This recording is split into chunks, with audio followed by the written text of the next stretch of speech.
Hola amigos de No Puedes Jugar Boxeo, estamos con una leyenda, con el legendario Freddy Roach. Here we are with a legend and a friend, Freddy Roach. Thanks for having us here. Thank you for coming. It's a great crowd, great show coming up, and this is what we live for. Sir, let me start with you, because I don't know if you know this. You beat a lot of Mexicans in the corner, but the Mexican people love you. What can you tell to the Mexican people? Just thank you for the support and the fans, and they're just the greatest fans in the world, and I love them too. Le pregunto acerca de lo siguiente. Él ha derrotado a varios mexicanos, pero también sabe que la gente mexicana lo sigue. Y bueno, dice que agradece el cariño y todo lo que han apoyado su carrera como entrenador. Let me tell you this, because we need to know more about Freddy Roach. What is your favorite fighter from Mexico? My favorite fighter from Mexico is, I like Bobby Chacon, and I like Indian Lopez and those guys and stuff like that. But my favorite is,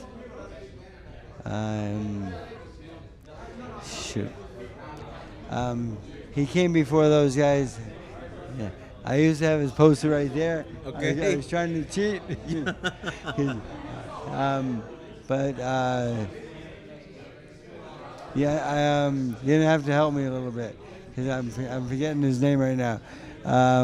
Had over almost 100 fights, Okay. 99 wins, and hardly any losses.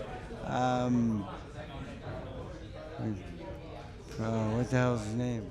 But talking about the Chavez, the Sanchez, before before Chavez, these guys, yeah. Roman, it could be Roman? Yeah, yes. Gilberto Roman. Yes. Yeah, he's a great fighter. Yeah, great fighter.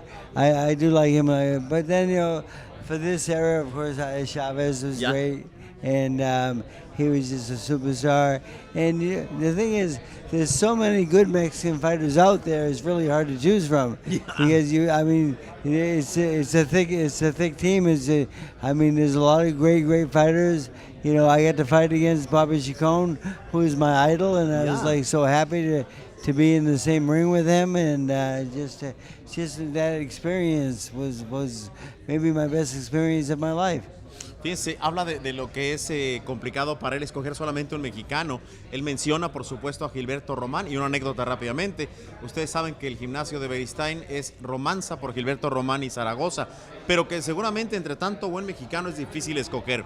Sir, let me ask you this.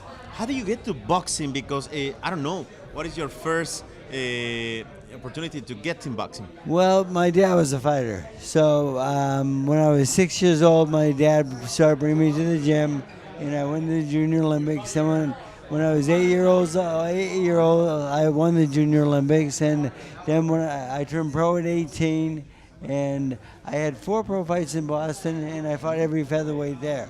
So there wasn't a lot of featherweight. So I said, well, I got to move out west, because this is where all the action is. So I moved out west, and then I ended up with 54 pro fights, and I got to fight some really good fighters and so forth. And so I had 150 amateur fights and 54 pro fights. But it was just a great time, and now being a trainer, I found something that I do better. And I'm a better trainer than I was a fighter, but it helps us along the way. And Jose Ramirez was my name of my favorite fighter, by the way. Yeah. I just, for some reason, I blank my favorite fighters sometimes. Él habla de su experiencia, nos platica que su padre era boxeador, después intentó mucho en la división de la 126, pensaba que ahí estaba la acción, pero él reconoce que ha sido mejor como entrenador que como peleador. Sin embargo, fue un peleador tosudo, y ahora recuerda el nombre que estaba buscando, que es José Carlos Ramírez, el orgullo de Avenal, California. For you, when you were a child, when you were a boy, had you ever dreamed to be here at the top of the world? I mean, top of the boxing world. Well, my dream was really to be champion of the world. Champion of the world. And then that didn't come. I failed there. I felt a little disappointed when I retired, but I knew it was time to get out of the game and I just didn't want to be a sparring partner or just an opponent and so forth. So I knew that it was time to get out, and then I couldn't find myself for about a year. I was like not doing too good, just maybe drinking too much and just angry person getting in fights and stuff like that. And then Virgil Hill, Eddie Fudge's fighter, my trainer, said Eddie was getting really busy. He said, "Can you help Eddie with the training?" Okay. And I started showing up every day. Wow. And then 6 months later, Virgil became my first world champion, and it's been going well ever since. And it was just, I was very fortunate to be at the right place at the right time, and it worked out really, really well for me. And then I was thinking about opening a gym up, and I was going to open one in Las Vegas, and I said, well, Vegas might be a little bit too small. Vegas is getting bigger, of course, all the time. But I said, California is the most cultured people in the world. Yep. I mean, everyone wants to be in shape in California. I said, I need to open the gym in California. So I had $10,000 in my pocket, and I started looking for a building, and I found this one. Wow. And we've been here for 30 years now. Qué maravilla de historia. Fíjense la chulada que platica. Su sueño era ser campeón mundial. Definitivamente no lo puede realizar. Cuando le preguntamos acerca de si imaginaba dónde llegar, por casualidad le dicen, oye, necesito que nos ayudes a entrenar. 6 semanas después tiene su primer campeón mundial. Dice que a momentos era una persona que tomaba mucho, que se estaba cerca de los vicios, de mal humor. Pero no solo eso, él estaba en Vegas y decide irse a Los Ángeles, California, con muy poco dinero en la bolsa, y encuentra este lugar, y de ahí la historia de la leyenda. Now let's talk about some other topics, dear Freddy. The people is asking about what is happening with Manny Pacquiao. Please, we need the official version. The official version of Pacquiao, after his last fight, I had a talk with him, and I said, Manny, I think it's almost impossible for you to be a boxer and a senator at the same time. Yeah, to combine. I said, like you're in Senate. Sometimes you get out at 3 o'clock and we train. Sometimes you get out at 11 o'clock at night and we train. Okay. And the schedule's really difficult and so forth. And I said, to be a world-class fighter and to be a senator is just, you're asking for too much, I feel. Much, claro. And I said, I think you should make a decision and pick one or the other. I said, if you're going to be a senator, I think you should retire from boxing, and vice versa.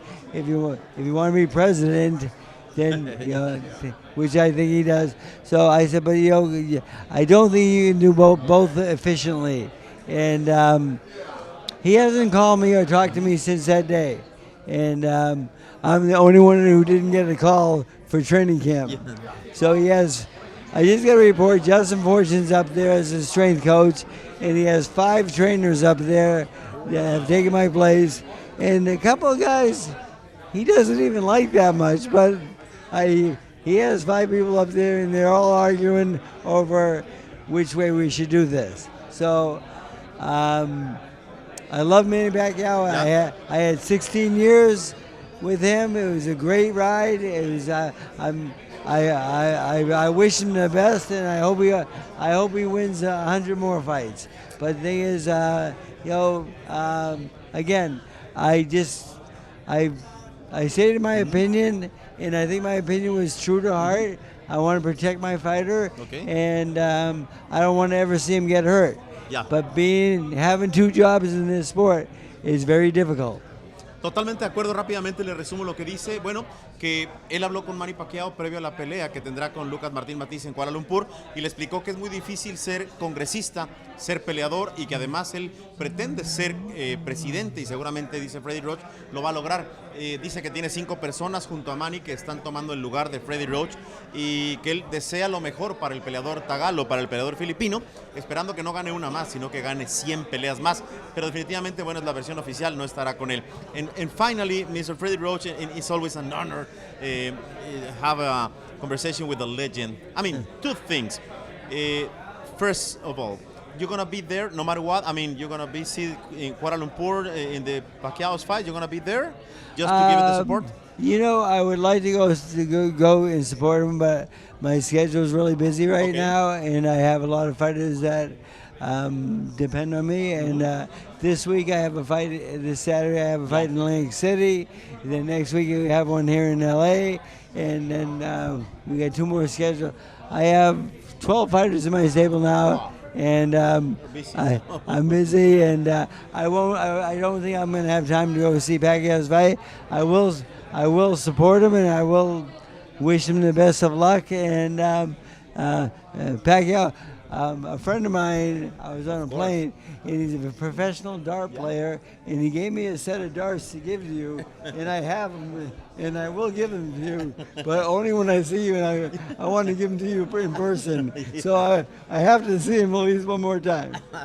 Bueno, que no va a estar desafortunadamente con él, pero que le sea lo mejor. Es un hombre muy ocupado, 12 peleadores, compromisos uno tras otro. Something to say to Manny? Manny, I wish you the best of luck, and it's been a great ride. Thank you for everything. I want to finish with this, sir. You have money, you have people that love you, you have a lot of success as a trainer. What are your dreams now? I mean, you have almost everything. What is your dreams now? My dreams are just to try to win more world titles. I mean, it's just it's what drives me. It's what gets me up every morning and gets me in the gym at 7 o'clock and sends me home at 8 p.m. So I'm here 12 hours a day. People say, how can you spend that much time in the boxing gym? I said, it's a fun place. I said, you should come see it sometimes. So I love boxing, and if I can improve somebody and make them a better fighter, that's my dream. Well, ahí dice sus sueños básicamente están en el gimnasio, ganar más títulos. La verdad que es un hombre que se la vive, es como dicen en México, una rata de gimnasio. Finally, sir, this is my desire. I hope someday we have here in LA a school of boxing named after you. Yeah. That would be nice. Hopefully, if I do retire or maybe when I die, I hope I'm remembered. And I just want to be remembered as a good person. You're going to cut the ribbon. I can swear. Okay. Aquí está Freddy Roach. Le pregunto si le gustaría una escuela en su nombre y dice que sería maravilloso, ya sea cuando se retire o cuando se muera. Le digo que no, él va a cortar el listón. Así es de que aquí estamos con la leyenda Freddy Roach desde el Wildcard Gym aquí en el corazón de Los Ángeles. Sir, always a pleasure. Thanks for being like a gentleman always. Thank you very much. Thank you, sir. Ahí está, Freddy Roach para No Puedes Jugar Boxeo. Yes.